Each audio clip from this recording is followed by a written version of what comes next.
क्या 16 मार्च को होने वाला राज्यसभा चुनाव देश की राजनीति का गणित बदल लेगा? नमस्कार, राम साहब, मैं रेणुका चौधरी और आप देख रहे हैं द इंडिया।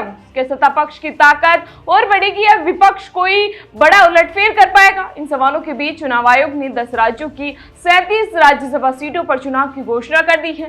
राज्यसभा चुनाव की इस बार की तस्वीर बेहद दिलचस्प और सस्पेंस से भरी हुई है। 26 फरवरी से 5 मार्च तक नामांकन भरे जाएंगे और 16 मार्च को सुबह 9 बजे से शाम 5 बजे तक मतदान प्रक्रिया भी होगी, जिसके नतीजे उसी दिन घोषित भी कर दिए जाएंगे। अब जिन राज्यों में चुनाव हो रहे हैं उनमें महाराष्ट्र की सबसे ज्यादा यानी 7 सीटें शामिल हैं, जहां बीजेपी, एनसीपी, कांग्रेस और शिवसेना यूबीटी के बीच संतुलन बदल भी सकता है। वहीं तमिलनाडु की 6 सीटों में डीएमके का दबदबा है, लेकिन एआईएडीएमके और टीएमसी भी अपनी मौजूदगी बनाए हुए हैं।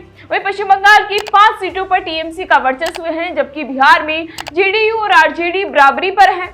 उड़ीसा और असम में बीजेपी की पकड़ मजबूत है। वहीं हरियाणा, छत्तीसगढ़, तेलंगाना और हिमाचल प्रदेश की सीटें भी समीकरण बदलने में अहम साबित होगी। वहीं मौजूदा स्थिति को देखें तो एनडीए के पास करीब 15 सीटें हैं, जबकि इंडिया ब्लॉक के पास 18 सीटें हैं और कुछ सीटें क्षेत्रीय दलों के पास भी हैं। विधानसभा की बदलती हुई स्थिति को देखते हुए अनुमान है कि एनडीए को 2 से 3 सीटों का फायदा हो सकता है, जबकि इंडिया ब्लॉक की 3 से 4 सीटें घट भी सकती हैं। कांग्रेस को मामूली बढ़त मिलने की संभावना है, लेकिन सबसे बड़ा झटका क्षेत्रीय दलों को लग सकता है, जिनकी सीटें कम हो सकती हैं।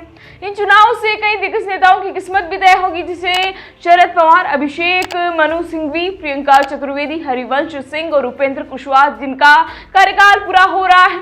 अब असली सवाल यही है कि किसकी वापसी होगी और किसका सफर थम जाएगा।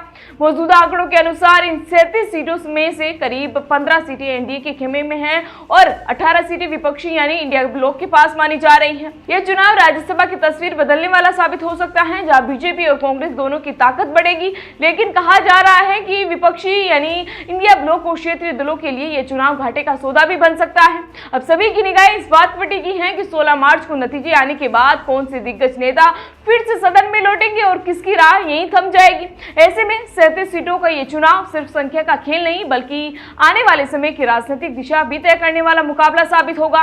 वहीं आने वाले दिनों में संसद की राजनीति पर इसका गहरा असर भी देखने को मिलेगा। फिलहाल इसी तरह की जानकारी के लिए बने रहिए हमारे साथ और देखते रहिए द इंडिया मूव्स। नमस्कार।